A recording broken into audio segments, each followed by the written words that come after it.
एका आईने स्वतःच्या 15 दिवसांच्या बाळाला फ्रीजमध्ये बंद केलं आणि स्वतः झोपायला गेली. ऐकून धक्का बसेल, पण ही उत्तर प्रदेशच्या मुरादाबादमध्ये खरंच घडलेली घटना आहे.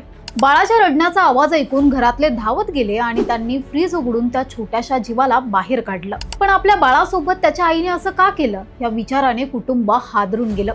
नंतर डॉक्टरांकडे नेल्यावर समोर आलं एक धक्कादायक सत्य. त्या आईला पोस्टपार्टम सायकोसिस नावाचा गंभीर मानसिक आजार झालाय. कधी ऐकलंय का या आजाराबद्दल? तर बाळाला जन्म दिल्यानंतर काही स्त्रियांचा रियालिटीशी संपर्क तुटतो. त्यांना खऱ्या नसलेल्या गोष्टी दिसू लागतात, आवाज ऐकू येतात, भीती वाटते, संशय येतो आणि काही वेळा स्वतःला किंवा बाळाला इजा करण्याचाही धोका असतो. ही एक गंभीर मेडिकल कंडिशन असली तरी योग्य उपचार मिळाले तर अशा रुग्ण स्त्रियाही बऱ्या होऊ शकतात. आई होणं म्हणजे फक्त प्रेम आणि आनंद नाही, तर मानसिक आणि शारीरिक आव्हानांचा एक मोठा प्रवास आहे. म्हणूनच ज्या घरात बाळ जन्माला आलंय त्या बाळासोबत त्याच्या आईचीही काळजी घेणं तितकंच महत्त्वाचं आहे.